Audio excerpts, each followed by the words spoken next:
ဒီဆယ်လီတွေကိုတရားဘိုးသုံးမှုဆယ်လီတွေလို့ပြောကပွဲအတူတက်ဖို့ညှင်းခဲ့တာကြောင့်လူပြောများနေရတဲ့ထထမိုးဦး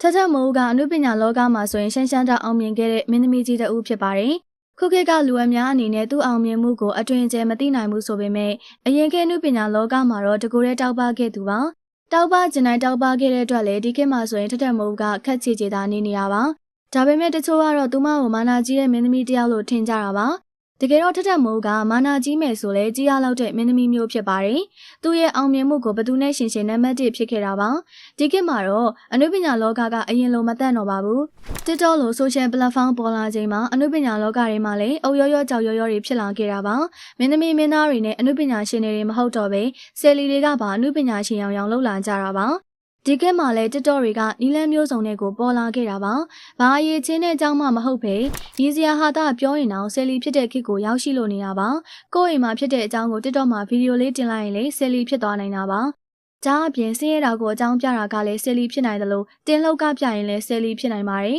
။လူတိုင်းဆယ်လီဖြစ်နိုင်တဲ့ခေတ်မှာဆယ်လီတွေကနာမည်မျိုးစုံနဲ့နေ့စဉ်ပေါ်လာနေတာပါ။ဆယ်လီဆိုတဲ့သူတွေကိုအားပေးကြသူတွေလည်းတသက်ရှိတာမို့လုပ်ငန်းရှင်တွေကပါအာရုံစိုက်လာခဲ့ရပါတယ်။ခုနောက်ပိုင်းမှာဆိုရင်ဆယ်လီတွေကြောင့်အနုပညာရှင်တွေကပါမျက်ခုံးခတ်လှုပ်ဖြစ်လာတာပါဆယ်လီတွေကတရုတ်ဆောင်လဲဝင်လုံနေကြသလိုစားတောက်ဆိုင်ရွှေဆိုင်နဲ့တခြားလုပ်ငန်းရှင်တွေရဲ့ဆိုင်သစ်ဖွင့်ပွဲဆိုလေဆယ်လီတွေကပွဲတက်နေကြတာပါလုပ်ငန်းရှင်တွေကလည်းဆယ်လီတွေကိုနာမည်ကြီးထိပ်တန်းမင်းသမီးတွေနဲ့ပါတွဲပြီးဖိတ်ကြားတာမျိုးရှိလာခဲ့တာပါပွဲတစ်ပွဲမှာဆိုလဲထထမိုးဦးကိုဆယ်လီတွေနဲ့ပွဲတက်ဖို့ဖိတ်ခဲ့ပါတယ်ထထမိုးဦးကနိုင်ငံကျော်ထိပ်တန်းမင်းသမီးတစ်ယောက်ဖြစ်ကအနုပညာအလုပ်တိုင်းကိုမလုပ်ပါဘူး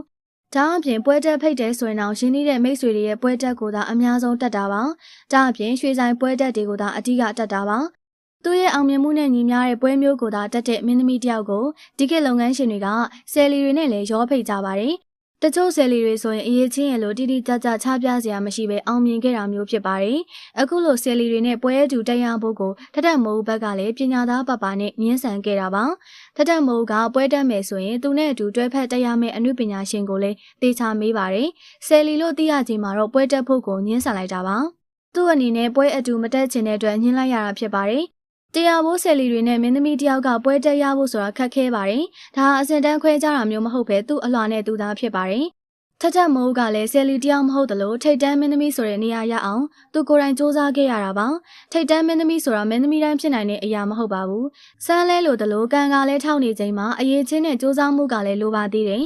ဒီလိုအရေးချင်းတွေနဲ့ရရှိလာတဲ့နေရာတစ်ခုကိုထထမိုးအနေနဲ့လည်းတန်မိုးထားပါတယ်လူတိုင်းကကိုယ့်ရဲ့အစင်တန်းကိုကိုယ်တိုင်သတ်မှတ်ထားမှသာနေရာတစ်ခုတန်းတစ်ခုမှရှိတာဖြစ်ပါတယ်။အုပ်ရောရောကြောက်ရောရောနေတာမျိုးကိုထထမိုးကမကြိုက်တဲ့အတွက်ကင်းကင်းရှင်းရှင်းသာနေပါတယ်။ဒါအပြင်ထထမိုးကဆယ်လီတွေနဲ့ပတ်သက်ရင်အယောတဝင်ကိုမနေတတ်တာဖြစ်ပါတယ်။လက်ရှိဆယ်လီတွေထဲမှာဆိုရင်ဆယ်လီတယောက်ကထထမိုးဦးရဲ့ဟန်ပန်အတန်တိုင်းလိုက်တူကTikTokဆော့တတ်ပါတယ်။ထထမိုးဦးလိုလိုက်ပြီးတူနေတာကိုအစာပိုင်းတုန်းကတော့ခွင့်ပြုထားခဲ့ပါတယ်။သူ့အနေနဲ့TikTokမှာပါအောင်မြင်လာကကြော်ညာတွေပါရိုက်လာခဲ့ရတာပါထထမိုးတရုပ်ဆောင်ထားတဲ့ကြော်ညာတိုင်းကိုအဆိုပါဆယ်လီကTikTokလိုက်ရိုက်ပါတယ်ဒါကိုလည်းထထမိုးကသူမကိုလာမထိပါတဲ့အတွက်ဘာမှဝင်မပြောခဲ့ပါဘူးအဆိုပါဆယ်လီကထထမိုးလို့ရွှေဆိုင်တွေမှာလည်း live series တွေလိုက်ရောင်းနေကြတာပါ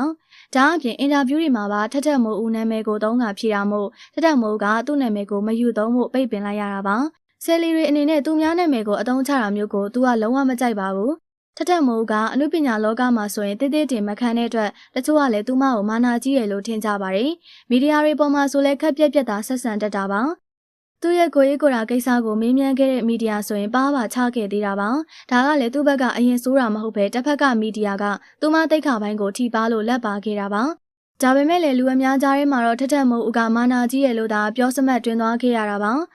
ပရိသတ်ကြီးရောဆယ်လီတွေပေါ်ထထမိုးဦးရဲ့ဆက်ဆံပုံကိုဘယ်လိုမြင်လဲဆိုတာပြောပြပေးခဲ့ပါအောင်ရှင်။ကြည့်ရှုပေးခဲ့ကြလို့ကျေးဇူးတင်ပါတယ်ရှင်။